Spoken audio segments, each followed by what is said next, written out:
Usually in the recaps and reflection series post sessions that we share for learning purposes, such as what we're doing with Circle of Hands right now, I'll fold in my thoughts as the game master, either by annotating the actual play or by just making that a part of my recaps and reflections video for that session.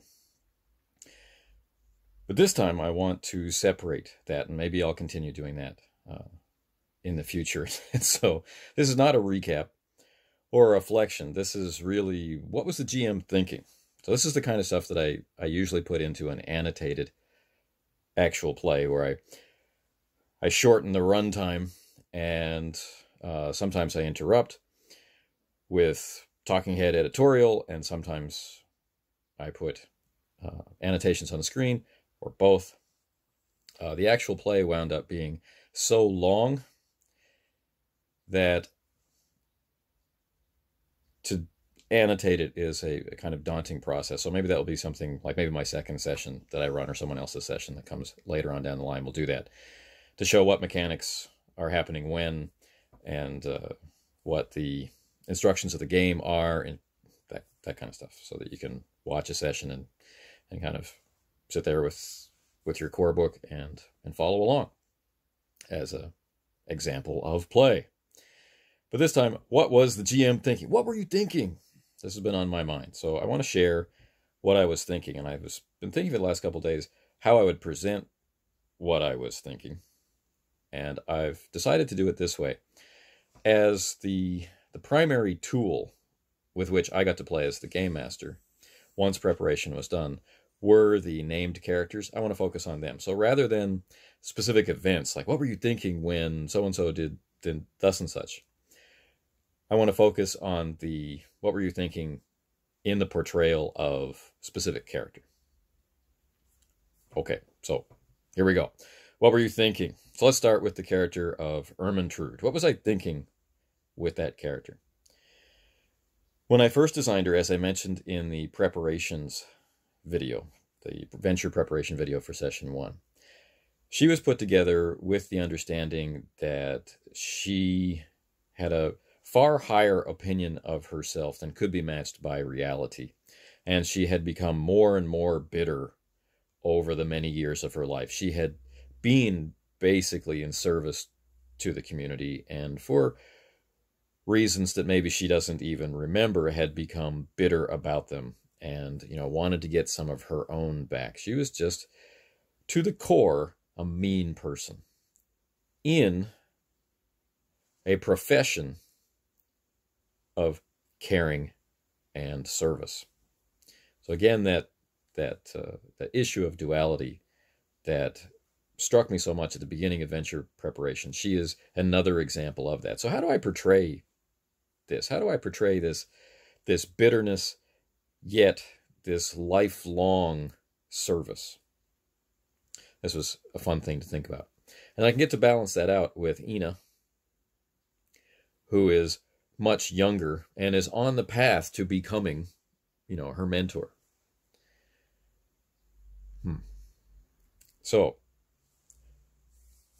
the charm roll in the game serves as, I guess, your rubric of, once the knights are in the area, right? Once they're meeting people, once the reality of who they are butts up against the rumors or reputation that they might have, does this particular character, this named character, currently like them or not? Are they someone that they trust, see as a resource, see as a member of family, member of the clan, member of the household, that kind of thing? Are we one? Or are we not?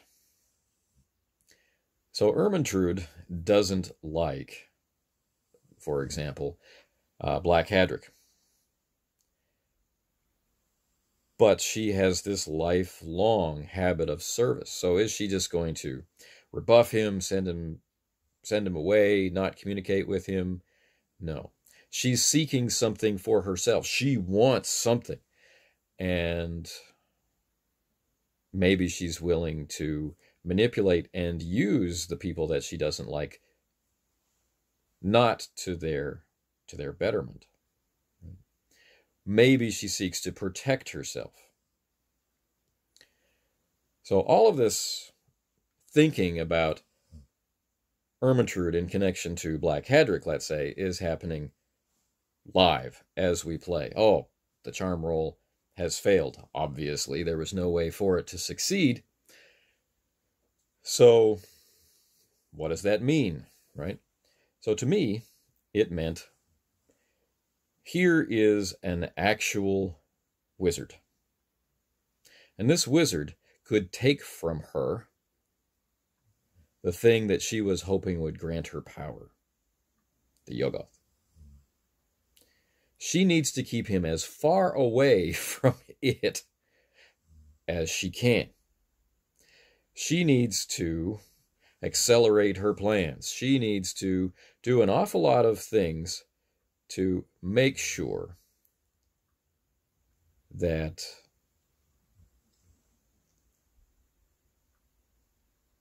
she doesn't lose everything to him, which means despite not liking him, she has to kind of rise up to some level of hospitableness, right? Hospitality.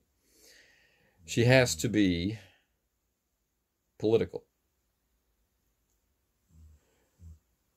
So she bites out, if you're willing to chop my wood, and right, she doesn't want to be anywhere near this guy. And yet she needs to control him. She needs to isolate him. She needs to get him out of the way. Right? She could try to direct him toward the creature. These are circle knights. She's a fearful, bitter, old, she's nearing the end of her life. She's full of fear, frustration, disappointment. She chooses secrecy. She chooses guile. She chooses all the things that have enabled her to survive. This is how I see her. So in that light, watching how she gets played, I hope, can understand the decisions that we make. But what about Ina? Ina is promised as a child, all kinds of things because of these delusions of grandeur that Ermentrude has.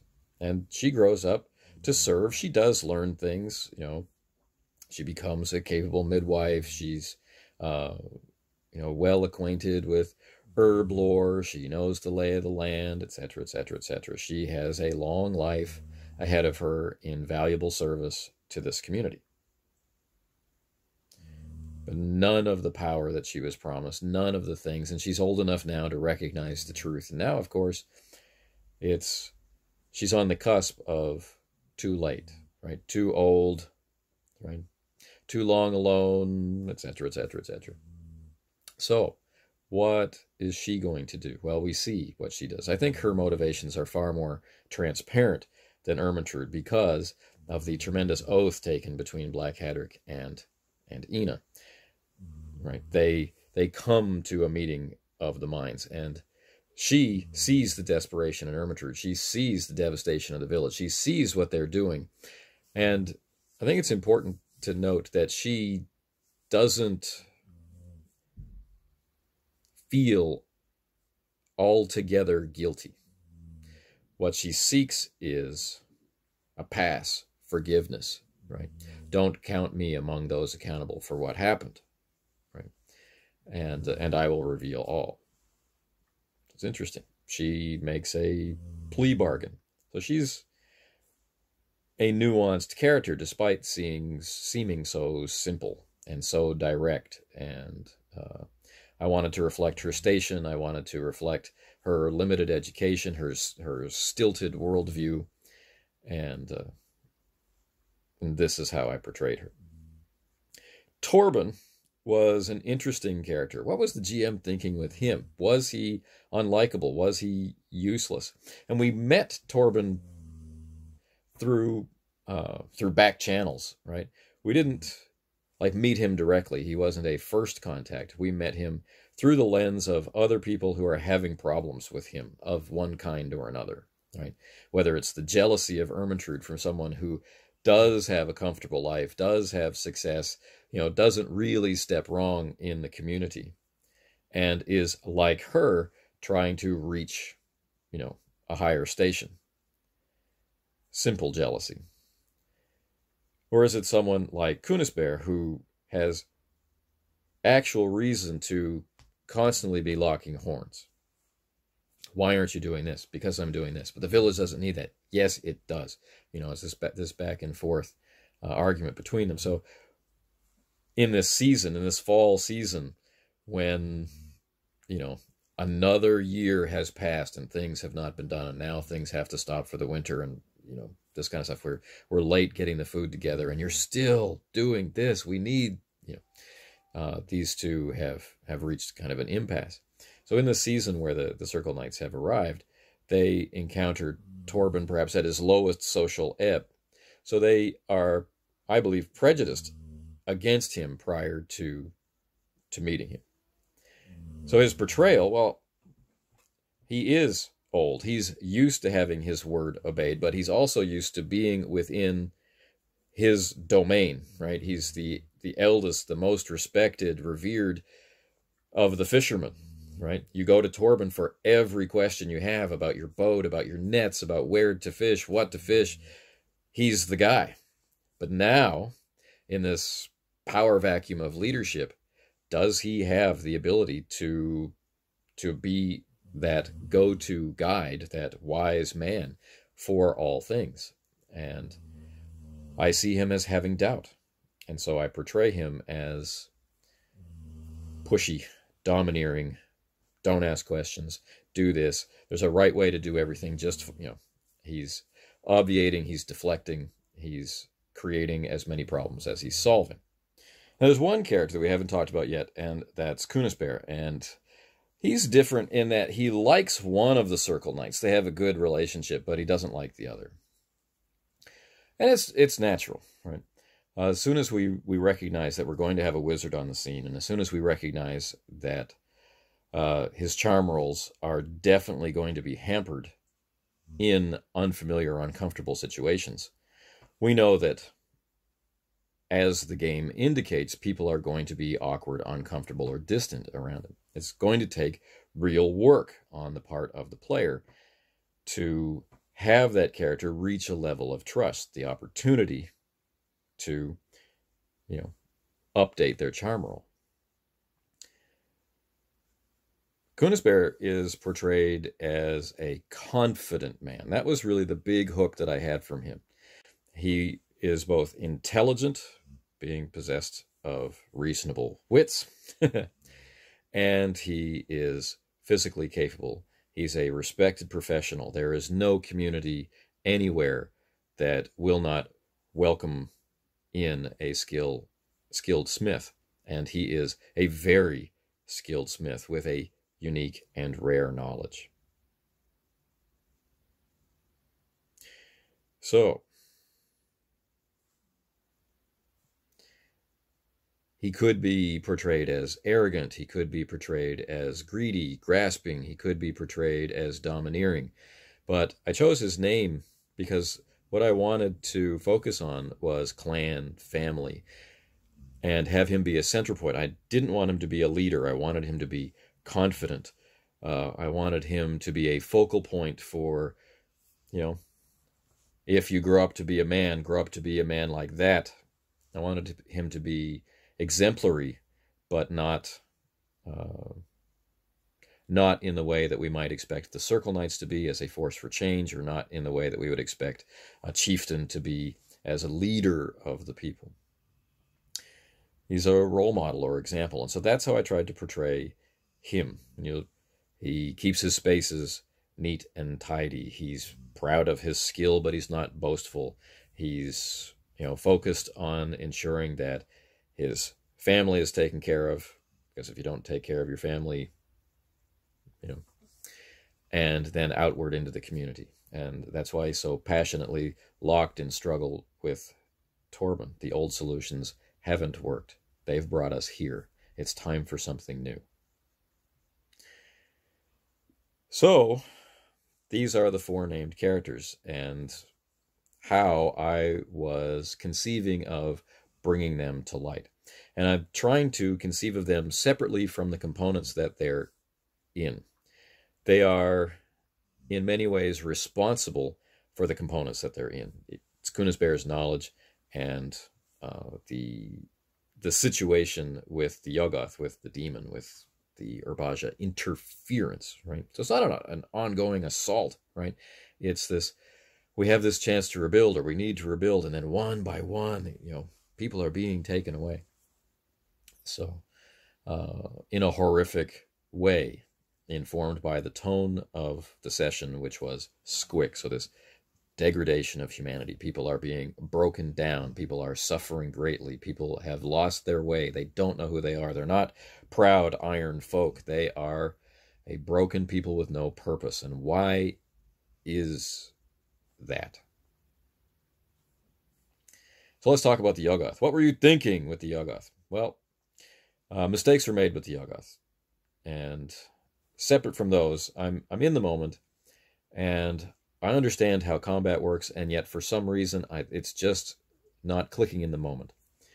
And I liked how we all pulled together to access the rules, express the rules, and get through that scene. And fortunately, one of the bigger mistakes that we made, which was in dealing damage, we made that mistake all the way through equally, so it didn't affect outcomes.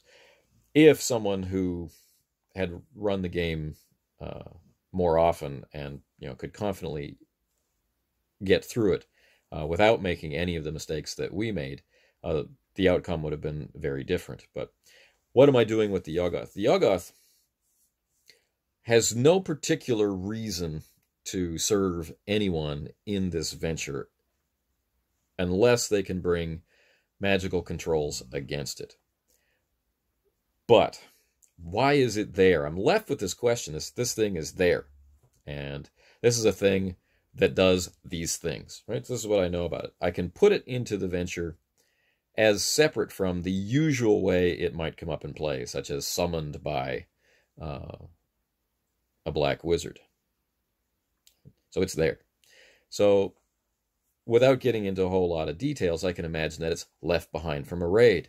I place its location in this wrecked ship, and from there, it's this huge amorphous thing, and I was picturing it as part physical, part cloud, and it's energy inside it needs to hide during the day, and it's not strong, it's not powerful, it is recovering, and it could simply flow out and consume the village.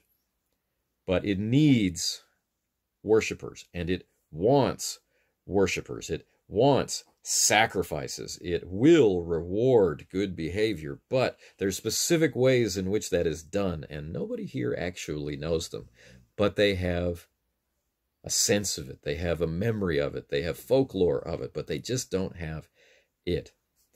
And while it's recovering, while it's, licking its wounds, and while it's building its Urbaja, right, basis, they are offering it sacrifices. It doesn't actually have to go do anything.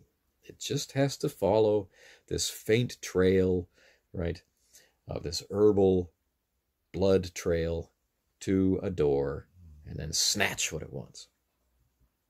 Why wouldn't it? Why wouldn't it be there to fester, to be something in the back of your mind, that fear that slowly spreads its contagion through the community? So that's how I'm getting into the head of the Yuggoth. And I'm counting back days, right? It is being, fed people. So by the time the Circle Knights are in the community and established, it's basically a normal Yuggoth. Things can go. It might simply sit and wait and enjoy this comfortable position that Ermentrude has created for it by by building a small group of worshipers, or it might say, okay, enough's enough. Let's eat. So there are possibilities. If it gets challenged or threatened by the Circle Knights, there are possibilities. If it's left alone, there are possibilities. So I like that particular ambiguous set of options that I could do with it once we get into the venture. It doesn't really matter what happened before, and I don't need to think about what will happen. I only need to think about what makes sense for the particular characters or creatures in the moment. So they draw it out, and it's huge, right? It fills the space, and it's being offered sacrifices. So it's surrounded by its dead, and the dead that it has consumed, the things that have been sacrificed to it, become Draugr. These horrible undead creatures. So that is my horror element around this thing. That is where the squick comes from. This is the degradation. This is the abject distillation of humanity down to the bestial, right?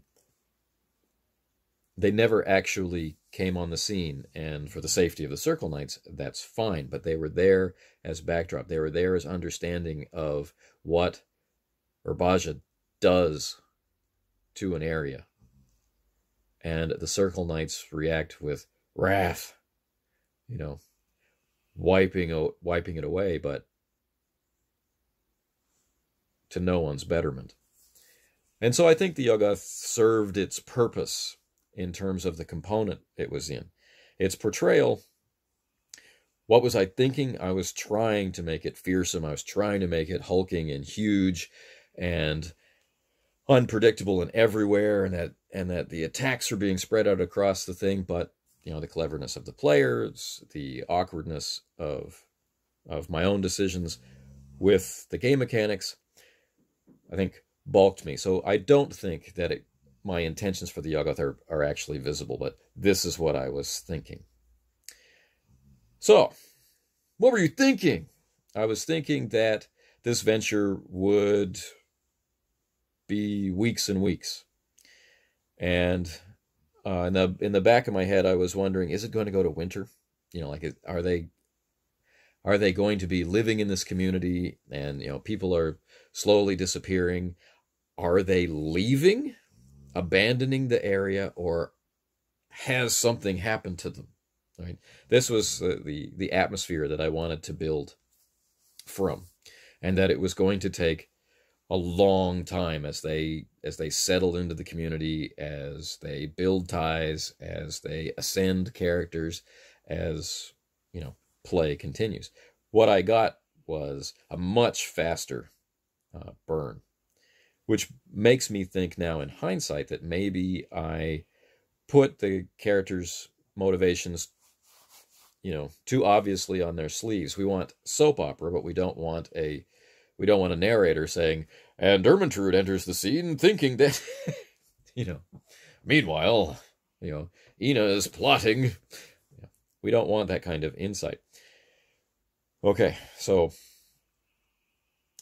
maybe some of the author's advice, maybe some of Ron Edwards' advice about having watched it, about the pace of things and about the comments we made is directed to this. Why did the pace happen so quickly? Possibly because in the moment it felt like we arrived, right? The first scene was actually arriving, which is something I intended. I wanted to be able to plant the image of this community, down the slope of the mountain, down to the sea. I wanted that to be this is what you saw when you first arrived thing, but I didn't want that to be part of narration. I wanted them to be able to interact with that environment as the first scene. So I wanted the first scene to be arrival, but I didn't want the venture. I didn't intend to bring about a venture that happened within a day of arrival, like it was a mission. Because one of the things we talked about over and over and over again, going through the chapter by chapter read through, going through pitching the game to people over the years in between then and now, preparing for play, you know, agreeing to play Circle of Hands, going through our session 0, if there was one thing we talked about more than anything else, it was not a mission, no connections, right? Focus on character. And yet that intention, that awareness was frustrated in play. And we need to be sensitive to what it is that we're doing with our portrayals that brings that about. Am I, as a player, looking for aha? Or am I, as a game master, actually presenting the thing that causes the aha? Or both? So it's really fascinating. It's interesting and fun that the perspective you have going into the game and the actual environment of playing the game can diverge. And one of the hugest examples of this is our talk of money. There isn't a single person in the group that was unaware that this is a culture without money and that interactions happen for different reasons. And yet, one of the first things out of my mouth is things are for sale. Things are free. It's fascinating and bizarre and irritating all at once. So, a really enjoyable experience. So I want to finish off this video, which is much longer than I intended. That sounds familiar. With a quick review of some of the terminology that we're using in the recaps and reflections video. You are going to hear the word immersion a lot. And sometimes people are going to say immersion in character, being the specific thing they're talking about immersing in. And by immersion, people will be talking about the flow state, that moment where things are clicking, their attention is fully on the game, and even when they are not playing, their attention has drawn them in. They are more imagining what they are seeing or what is happening or what it means than they are doing other things. It's that state you feel when more time passes than you are aware of, and so on and so forth. And yes, it is a state that comes and goes, and it is absolutely a state that arises as a result of your connection to play. Ron's example about it is perfect, and I won't repeat it here. I want you to go listen to him say it because it's A1. So you will hear that talked about. Not as much for me, I imagine, but generally speaking, immersion in character is a value that the members of this particular play group have. That's an experience that we enjoy. What you will hear from me, and it is filtered out into the group, is we're talking about in character and out of character, or IC and OOC is the way we end up typing it and sometimes saying it. In character and out of character. And then in character is further subdivided into in character as player and in character as character. And I don't want that to be confusing or problematic, but I definitely heard it come out in the recaps and reflections. So what we're talking about is there's in-character play and there's out-of-character play. So if I'm asking, what die do I roll again? It's obviously out of character. If I'm asking, what was the name of the smith? It's out of character. If, those are simple examples. In-character play might be, I'm me. Everybody knows it's me. I'm making modern-day jokes. I'm not bothering to try to create a special personality, but I'm playing my role. I'm not stepping outside the bounds of character. This is an example of one of the ways to play in character, but as the player. And then there's in character as character. And we're not talking about thespianism. We're not talking about hats and accents and practice behaviors or invoking a specific personality, or, you know, like, I'm going to play this guy like this character I saw in this other thing. None of that stuff. What we mean is that you're playing your role, right? The thing that you're there to play. And you're playing it from the perspective of not me looking down at it as my character, but looking at situations as the character. And this is a clumsy way to describe it, but this video is 30 minutes long. But when you hear ICAC or ICAP, or if you hear in character as player, in character as character, this is what we're getting at. We are terrible with the word narration, as Ron rightly pointed out.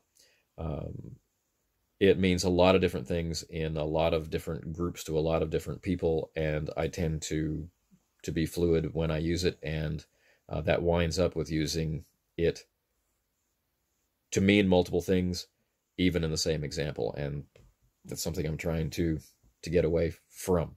The way we talk is the way Ron describes it, and it's helpful to look at it that way. So when we're talking about description, when we went over the cart example, for example, what we were talking about is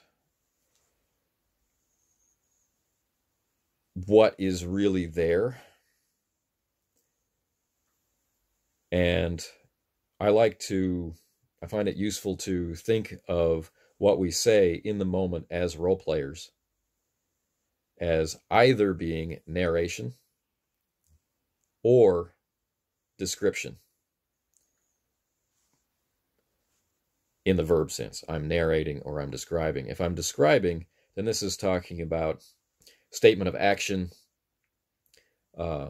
description of appearance or useful detail, this kind of thing, this type of communication. When I mention narration, what I'm talking about is the shaping of things, the resolving of things, the